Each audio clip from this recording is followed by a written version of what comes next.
Praise the lord. దేవునికి స్తోత్రం. సాటిలేని జీవము గల సర్వశక్తిమంతుడైన యేసయ్య పరిశుద్ధ నామంలో అందరికీ బ్లెస్సింగ్ బీయింగ్ క్రిస్టియన్ తరపున వందనాలు. మరి మన మెడిటేషన్స్ ఆన్ ద క్రాస్లో భాగంగా ఈరోజు నిద్ర అనే మాటని ధ్యానిద్దాము. దీనికి కీవర్స్గా మత్తయి సువార్త 26వ అధ్యాయము 40వ వచనం. ఆయన మరలా శిష్యుల ఎద్దుకు వచ్చి వారు నిద్రించుట చూచి, ఒక గడి అయినను నాతో కూడా మేల్కొని ఉండలేరా? మరి అంతకు ముందే యేసయ్య వారితో చెప్తున్నారు కదా, మీరు నాతో పాటు మెలకుగా ఉండండి అని చెప్పి కొంత దూరం వెళ్ళి అక్కడ మరి ప్రార్థించడం మనం చూస్తూ ఉన్నాం. కానీ శిష్యులైతే ఇక్కడ నిద్రపోవటం మనం చూస్తూ ఉన్నాం అనమాట. నిద్ర అనేకమైన అనర్థాలకు కారణమై ఉన్నది. మరి నిద్ర ఈ బాడీకి రిలాక్సేషన్ కోసం, రెస్ట్ కోసం అవసరమే. ఎన్ని గంటలు ఎప్పుడు ఎలా నిద్రపోతే మంచిదో ఆ రీతిగానే ఉండాలి తప్పించి నిద్రపోకూడని సమయాలలో నిద్రపోకూడదు. మరి నేటి దినాలలో అయితే దినాలు బహుభయంకరంగా ఉన్నాయి. అసలు మనం మెలకుగానే ఉండాలా, జాగ్రత్తగా ఉండాలి, అలర్ట్గా ఉండాలి. మన తెలుగు రాష్ట్రాలలో కూడా అనేకమైన అరాచకాలు జరుగుతూ ఉన్నాయి. మనకైతే పట్టనట్టు మరి మన దాకా రావట్లేదు అనుకోవటానికి లేదు. అనేకమైన మనం చూస్తూ ఉన్నాము. చాప కింద నీరులాగా ప్రతిదీ కూడా అగెయిన్స్ట్గా క్రిస్టియన్స్కి జరుగుతూ ఉన్నాయి. అనేకమైన జీవోలు తీసుకురావాలని వారికి వారే మరి రూలింగ్ పార్టీ వాళ్ళదే కాబట్టి మరి నూతనంగా మరి కొత్త చట్టాల్లాంటి రూల్స్ తెచ్చేస్తున్నారు. క్రైస్తవుల మీద, వారి సంఘాల మీద దాడులు, రిజిస్ట్రేషన్ ఉందా, లైసెన్స్ ఉందా, మరి సొంత స్థలాలలో పెట్టుకొని మరి ఆరాధన జరిపిస్తుంటే గృహ కూడికలు కూడా జరగనీయకుండా అనేకమైన అవరోధాలు, అణచివేతలు చేస్తూ ఉన్నారు. ఊచకోత మనం ఇవన్నీ దేశంలో గడిచిన 4-5 సంవత్సరాల నుంచి మరీ విపరీతంగా మనం చూస్తూ ఉన్నాం. చాలా మెలకువ కలిగి ఉండాలి. ఎందుకంటే నిద్రించే వేళ దుష్టుడు గోధుమల్లో గురుగులు కలిపేస్తాడు.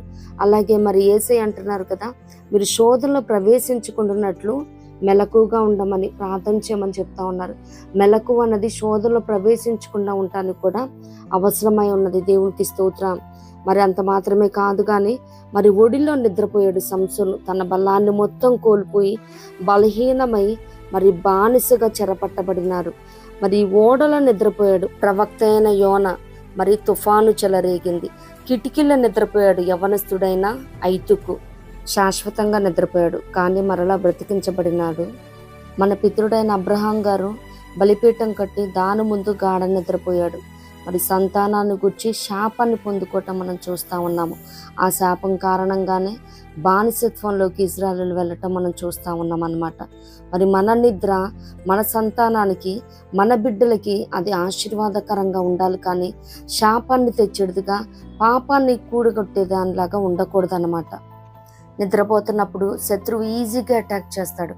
అదే మనం మేల్కొని ఉంటే దాడికి ప్రతిగా దాడి చేయగలుగుతాము. మనల్ని, మన కుటుంబాన్ని, సంఘాన్ని, సమాజాన్ని రక్షించుకోగలుగుతాము. నిజమే, ఇండియన్ క్రిస్టియన్ అనేకమైన శ్రమలు, శోధనలు, హింసలు, ప్రాణాలు ఎదుర్కొంటుంటే మనం నిద్రపోతున్నామంటే నిజంగా యోనానన్నట్టు మనల్ని కూడా అనాలేమో, ఓయి నిద్రపోతాని. తుఫానులాగా మరి సమస్యలు చెలరేగిపోతా ఉన్నాయి. సంఘాన్ని హింసిస్తూ ఉన్నారు. ఇటువంటి సమయంలో మనం నిద్రపోతే స్నేహితుడు అన్నాడు, విశ్వాసులకు తండ్రిని చేశాడు, నీతిమంతుడు అన్నాడు. అబ్రహాం గారిని స్పేర్ చేయలేదు దేవుడు.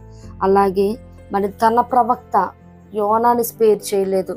మరి అటువంటిది మనం నిద్రపోతే మనంతటా మనమే మన జీవితాలను, మన కుటుంబాలను, బిడ్డల భవిష్యత్తుని, సంఘ పరిస్థితులను మనం మార్చివేస్తున్నాము.